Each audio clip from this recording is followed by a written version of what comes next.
Hold on, y'all. All right. What's poppin', girl? What's poppin', T-Subs and T-Squad? So, child, check this out. I'm here to give y'all, hold on.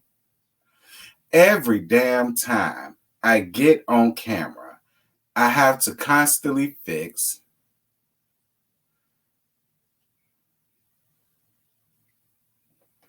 this damn thing. All right. All right, you guys. So, I'm here to give y'all Kandi in the Game. This is season 1, episode 4, Spilling All the OLG. This episode, it was all right. So it starts off with Kandi telling Todd about what Patrick told her about the rest of the crew venting. And Todd says that there's fault on both sides. You know what, Todd? I feel like that's a fair answer. It is. Because while there's definitely fault on managerial side and ownership side, you and Kandi, I'm not mad at you for also pointing out the fact that the staff also has a role to play in what's going on around there, because they do. The staff does have a huge role in the calamity and the mayhem and the mess that's going on around there. They do. But it all starts with you guys, Todd. It do. Because y'all are the owners, y'all are the managers, y'all set the standard of what it is that people are there for. I'm just saying. So Patrick brings Safari to OLG, and Chandrika decides to tell her feelings. Chandrika, what made me question you a little bit was the fact of you going around telling everybody about how he's bringing his girlfriend there when you have a whole fiance. My whole thing about it is, Chandrika, if you have a fiance, Junebug, no matter who the hell Patrick brought around you, it really shouldn't have mattered. The fact that it bothered you, it says a lot. So Torrin comes to Patrick and tells him about letting Safari decorate the house. Like I said, Patrick, I felt like that was some real bitch-made ass shit. At the end of the day, yeah, that's your girlfriend. You want to make her happy, that's fine. But that's not your girlfriend's house. It's your house, and it's not Myron. What's his name? Melvin. Melvin's house. And she shouldn't feel a way about another fucking man decorating your house. If it's a female, I still will have an issue for that, because it's like, girl, why the hell is you so insecure? And to let him tell it, you older than he is. But at the end of the day, it's just like, why are you so pressed and why are you so bothered by Torrin decorating the house? It's not your house. You don't live there. Your name isn't on the lease. It ain't on the deed. It ain't on the rent agreement. You don't put no ducats into that motherfucker every damn month. I'm more than sure you don't buy groceries and every damn thing else. So what makes you think you have the right to try to dictate what goes on in this man's house when it's not just his house? He roommates with somebody else. Like, you sound dumb, you sound foolish, you sound very insecure, and that is very unattractive considering how gorgeous you are. Like, for you to be insecure about ghetto fab project ass Chandrika, I guess. But for you to be this bothered over a Sugarfoot, again, what the hell are you trying to tell us about your man, sir? Because this is your man. And there's no reason in hell why you should be this bothered by a gay dude redecorating his house. Sit down. Moving on. Because I don't like her already. Patrick, because my videos have found this way to Brian, so I'm on the show and I found your way to your ass. I don't the fuck like her. And if you're mad, you're just mad. I don't like that bitch. Moving on. So Brandon is having a birthday and he wants Dominique to come, but she's not sure. Dominique, everybody around there knows what you got going on with Brandon. All right. Like, I hear you and you sitting up here trying to save face, but there's nothing to save face about because everybody already knows what it is, niece. They know what it is. At this point, just let it be what it is. Like, stop all of that. Moving on. Kandi and Todd have a town hall meeting with the staff without Philip, which was T, but I'm not mad about it. And Dom Unique isn't there because of dance class. I'm gonna be real with y'all, and I have no problem with Dom Unique. I have no problems with her. But I do have a problem with the fact that she never seems to be around when it matters and when it counts. And again, in the real world, Dom Unique would not have a job. So Kandi and Todd, as much as y'all want to be upset with staff or whatever, blame your damn selves. Because y'all are the ones that are still sitting here allowing people to have jobs that don't need them. I'm just going to be real. Like, Dom Unique has time for every damn thing else other than her job. She can't even show to work on damn time. I like you, Dominique, but goddamn. Anyway, moving on. So Philip meets with his best friend Andre. It won't nothing to that at all, so we could just move on from that. They get to Chandrika, and she says that she has nothing to say at all. But then Patrick turns around and tells everything that Chandrika said. I don't care what none of y'all got to say. I understand that that's Kandi's nephew, cousin, godson, whatever the fuck Patrick is supposed to be to her. I get all that. At the end of the day, Patrick, your staff and your employee the same way all of them other people are. And for me, you muddy up waters when you do that. Be clear. El Teddy lives in LA. I mean, in Atlanta. Lord, I said LA. El Teddy lives in Atlanta. El Teddy done told us plenty of times how he went down there to that particular branch of OLG and he's never seen Patrick. He never seen Patrick. He went and parked his car up in there like every damn body else did. So it's just like, Kandi, if you're just being nice because Patrick wanted to be on the show and you made up something for him to do, that's fine. But for him to be in a made up position, but he running around here telling business of actual employees, that's a problem for me. And I don't give a flying hell how none of y'all feel about it. Family or not, it don't matter. He's getting paid on clock the same way they are. Period. Anyway, so Kandi wants to do a team building day to bring back the good energy. And, Aunt Bertha made it a point to say that she don't like Brandon because Brandon didn't speak to her. And then when Brandon tried to give her a hug, she didn't want to give it. Aunt Bertha, let me tell you something. You already got 1 foot in the grave, and then you also got 4 out of the 5 of your toes on your right foot, plus your heel in there. My point to you is, and I lay you down, Aunt Bertha, but my point to you is you way too fucking old to be sitting up here treating people the way you treating them. I'm just saying, Aunt Bertha, he may not have meant nothing bad. He's trying to be nice to you now. Give him that opportunity to do that, Aunt Bertha, because again, once your old ass is gone round from here and you have to answer to that, to the good Lord, you can't retake that back. So if Brandon is now I'm calling it the way it is.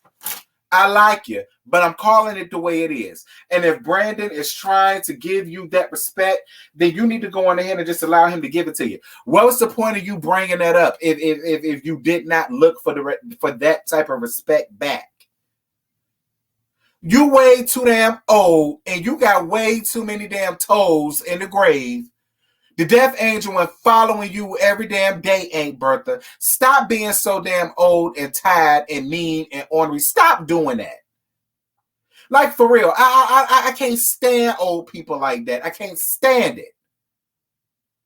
thinking that y'all could sit up here and be mean to people and thinking you still got a ticket into heaven. It don't work like that. You closer to heaven than anybody else around there is. Get it together. I like you, but goddamn, get it together. Because y'all aunties starting to work my nerve with y'all damn attitude. Because I'm not used to aunties like y'all. I'm not. Now, I'm used to having ornery aunties in my family, but they ain't nothing like y'all. Moving on. So Torrin talks to Patrick about him being fired. So Patrick apologized for how he handled the situation, and I'm glad you did. But he tells him that he could still do the housewarming party, and I didn't find nothing wrong with that. I felt like that was a happy medium. She didn't want his touch in the house as far as decorations. She wanted hers. My whole thing about it is, Safari, how do you know that his cousin, his roommate, Melvin, wants your touch in there? How do you know Melvin ain't got a girlfriend, and Melvin's girlfriend, looks or decor or whatever don't coincide with yours? So then what you gonna do? Like, my whole thing about Safari is it's not your man's house. He shares a house with his cousin. It's not just his. So you have a lot of demands, and this ain't even his damn house. You look and you sound stupid, you sound foolish, you sound childish, you sound very insecure, you sound very unrealistic, and the fact that he keep calling you a cougar, girl, get your shit together. I mean, Patrick cute, but he ain't that damn fine. Get your life in order. Anyway, so Patrick comes home to Safari. I guess she was that.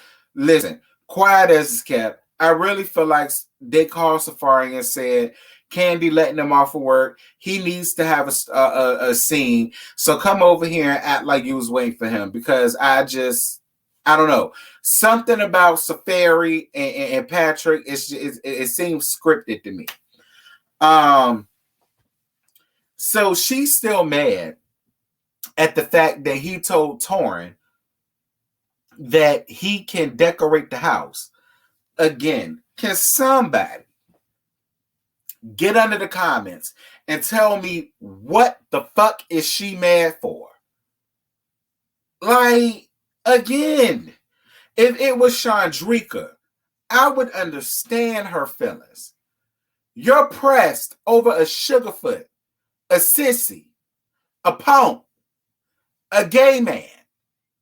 Again, Safari, what are you trying to tell us about your man, sir? Whatever. We gonna move on, because I and then they do a guest list about who could be at the housewarming party, as if it's solely his house, as if, you know what I'm saying, Melvin doesn't have a say so at all. Like I said, Chandrika can be invited by Melvin. Torrin can be invited by Melvin. Whatever. So they make a guest list, I guess, to try to appease her and make her feel like she's somebody when she's not. And then, it went from that to now Torrin ain't invited because, she don't know how Torrin really feel about her because of the situation that happened. And then we all know Chandrika won't go be invited. It's like, girl, you and your insecurities get exit stage left. If it's one thing I hate a pretty person with insecurities. I hate that shit. Like, I'm chunky, girl. Like, I'm chunky. You know what I'm saying? I should be the one with insecurities, not you. You a whole Instagram model out here. You damn near half naked on Instagram, but you supposedly doing body sculpting and that. So it's just like, what the fuck are you insecure about? Moving on. Brian invites Rashad over. First of all, shout out to Brian. Brian followed me on Instagram, and it was really sweet of Brian to follow me. I was not expecting that at all. Like I said, I've always lived for Brian. I think Brian is a very cool person. I wasn't mad at the scene between him and Rashad, but it wasn't much that happened in that scene. They were just basically talking about Brandon and how much he sucks as a manager, and I totally agree with everything that they had to say. So Brandon's birthday dinner down the Blaze. Of course, it was gonna be at Blaze. So Dominique claimed the only reason why she came was because Torrin and other folks from the OLG gang was gonna come, apparently, because not only did Torrin and Dominique come, not only did Torrin and Dominique come, Patrick and Safari came. So Brandon wants to introduce Dominique to his family. Listen, it is what it is, Dominique. Like, at this point, you run around here meeting mamas and daddies and all the rest of that stuff. The OLG staff already know what it is between the both of y'all. Like, just come up off of it. Like, for real. Everybody already know. They know. So Torrin talks to Safari alone. I don't really feel like it went nowhere. I honestly feel like Safari still has her mind made up about Torrin. I think Torrin was just being nice for Patrick's sake. And, but in my personal opinion, I don't feel like nothing changed. I feel like Safari still feels the way she feels.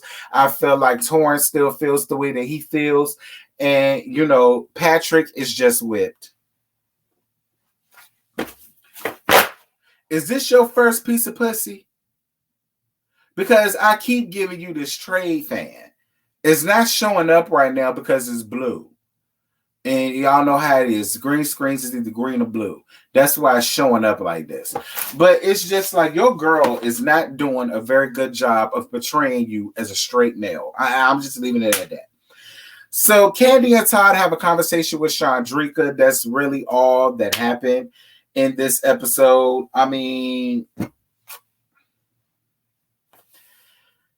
It was okay. It was okay. I'm not going to sit here and act like it entertained me. I'm not going to sit here and act like I was thoroughly entertained and I'm jumping for joy and it was really, really good. It wasn't bad. It wasn't horrible. But, it was an episode. It was an episode. Maybe next week will be better. I don't know. But y'all, that's all. That's it. I ain't got no more to give y'all. Y'all drop down in the comments. Let me know what y'all thought about tonight's episode.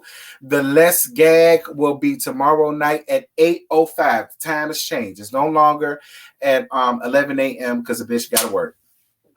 It's now at 8:05 on Monday nights, 8:05 p.m., 7:05 Central Time, on the main. Not the main channel, the second channel. So definitely make sure that y'all are there for that. But give me y'all opinions of what y'all thought about this episode, because to me, But that's it. That's all I got. And until the review for Bad Boys, I'm gonna holler at y'all then.